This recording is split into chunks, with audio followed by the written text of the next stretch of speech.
O menor de idade Champinha matou o casal de namorados Felipe Café e Liana e ainda estuprou a adolescente de 16 anos com mais dois parceiros.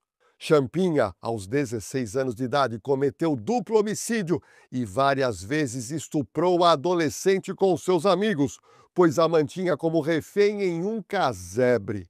Esse crime chocou São Paulo e o Brasil e até hoje é lembrado em razão da violência praticada contra Liana. Essa atrocidade acontecida em 2003 gerou profunda indignação na sociedade brasileira e reacendeu o debate a respeito da maioridade penal no Brasil naquela época. E até hoje, nada mudou em nosso país. O Congresso Nacional sequer discute diminuir a maioridade penal.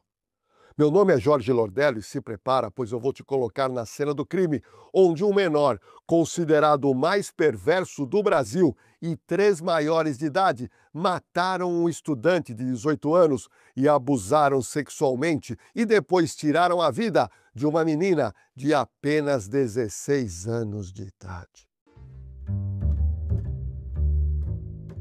Presta atenção agora em toda essa história. Um casal de jovens vivia o primeiro amor. Felipe Silva Café tinha 19 anos e Liana Bey Friendebach com apenas 16 anos. Liana era descrita como uma menina alegre, inteligente e muito bonita. Ela era magra, tinha olhos azuis e cabelos castanhos claros e sua família morava no bairro de Higienópolis, em São Paulo, classe média alta. Eles trocavam cartas apaixonados. Liana nasceu em São Paulo no dia 6 de maio de 1987. Ela era de ascendência judaica e, com as boas condições financeiras, ela se mudou em meados de agosto de 2003 para estudar no Colégio São Luís, um dos mais caros e melhores colégios de São Paulo. Liana sonhava em prestar vestibular para educação física e em ser monitora de acampamentos do movimento judaico e visitar um kibbutz. Já Felipe Silva Café, por sua vez, nasceu em 1º de julho de 1984 e não pertencia a uma classe econômica tão abastada como a da sua namorada Liana. Ele era bolsista no Colégio São Luís e trabalhava durante o dia. Ele pretendia prestar direito para se tornar prestando concurso para a carreira de delegado de polícia. Pouco tempo depois, após se matricular no Colégio São Luís, Felipe conhece Liana e eles engataram um relacionamento. Com cerca de 2 meses de namoro, eles decidiram fazer uma viagem para Embu Guaçu, vai vendo. Eles estavam em busca, na verdade, de uma aventura juvenil. O que o casal não sabia era que no decorrer desse passeio, os seus caminhos se cruzariam com os de seus assassinos. A ideia inicial do casal era acampar na zona rural de São Paulo, na cidade de Embu Guaçu, junto a um grupo de amigos de Felipe Café, que tinham também já o costume de acampar com ele há alguns anos. Por diversos motivos, os amigos do Felipe foram desistindo desse passeio, mas o casal, Felipe e Liana, se mantiveram firmes em realizar aquela aventura em Embu Guaçu. Felipe ocultou dos pais o fato que queria viajar sozinho com a namorada Liana. A Liana, por sua vez, ela mentiu para o pai e falou: "Olha, pai, eu vou viajar para a Ilhabela com um grupo de jovens da comunidade israelita", porque, na verdade, ela tinha receio que o pai dela não deixasse ela fazer essa aventura com o namorado Felipe Café. No dia 31 de outubro de 2003, vai vendo, os dois, Felipe e Liana, deixaram o Colégio São Luís.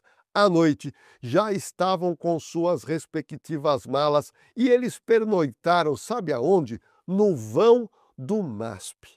Ao amanhecer, por volta das 5 horas da manhã, eles saem do MASP, pegam o metrô e vão para a rodoviária do Tietê, aonde eles pegaram um ônibus com destino a Embu Guaçu, onde eles iam fazer um acampamento, pois tratava-se de uma região que é muito mais rural.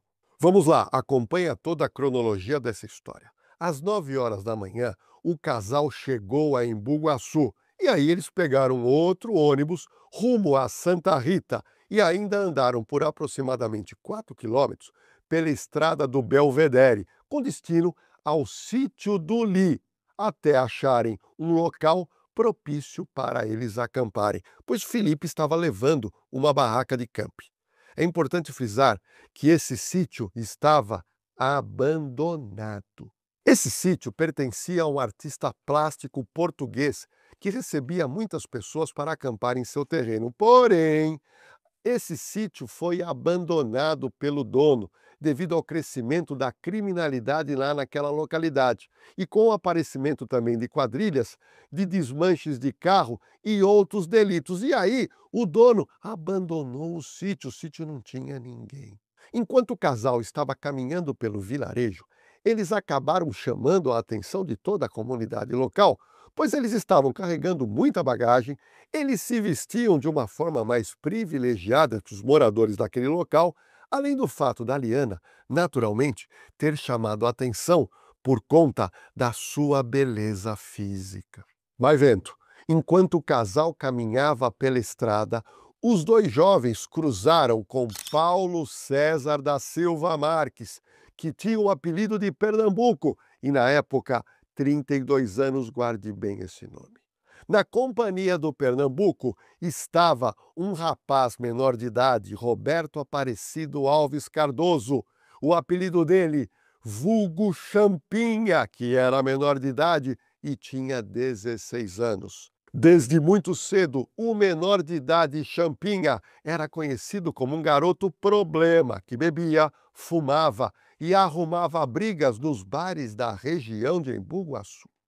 Em uma dessas brigas, em 2001, ele deu nada mais, nada menos que 2 facadas numa pessoa e acabou matando um homem quando ele tinha 14 anos de idade. Com aquela faca, ele se aproximou da barraca e deu uma facada na barraca. Bom, olha o que aconteceu. O vulgo Pernambuco e o Champinha, ao verem o casal bem vestido e desprotegido, decidiram que mais tarde iriam abordá-los, pois Liana chamou muito a atenção dos dois devido aos seus atributos de beleza física. Mais tarde, eles foram beber na casa de Antônio Caetano Silva, guarde bem esse nome também, que é um caseiro, tinha na época 50 anos, mas ele costumava andar com os rapazes mais novos da região.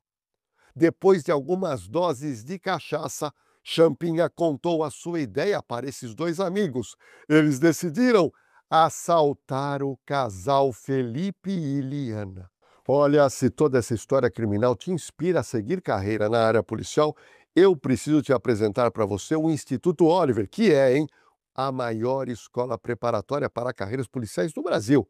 Gente, são mais de 2.500 alunos do Instituto Oliver que foram aprovados para PM, Polícia Civil, Polícia Penal, GCM, Polícia Federal, PRF e muito mais.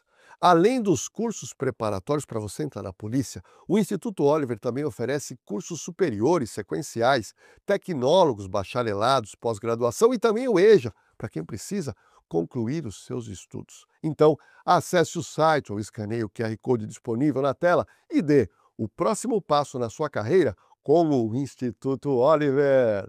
Segundo o que foi apurado pela minha equipe de produção, acredita-se que o casal tinha sido abordado no final da tarde daquele sábado, 1º de novembro de 2003. Quando a noite caiu, Champinha se aproxima da barraca que estava armada. Ele rasga a barraca com uma faca, enquanto o parceiro dele, o Pernambuco, apontava uma espingarda para o casal, perguntando: "Quem aqui é filhinho de papai?" Os bandidos cobriram a cabeça da Liana e do Felipe com toalhas e levaram os dois até a casa do caseiro Antônio Caetano.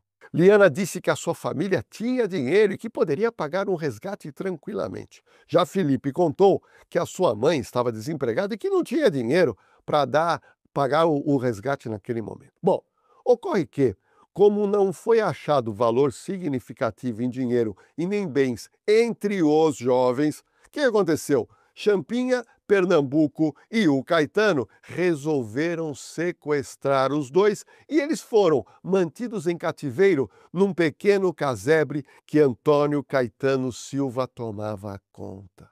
O cativeiro é um local altamente insalubre e anti-higiênico.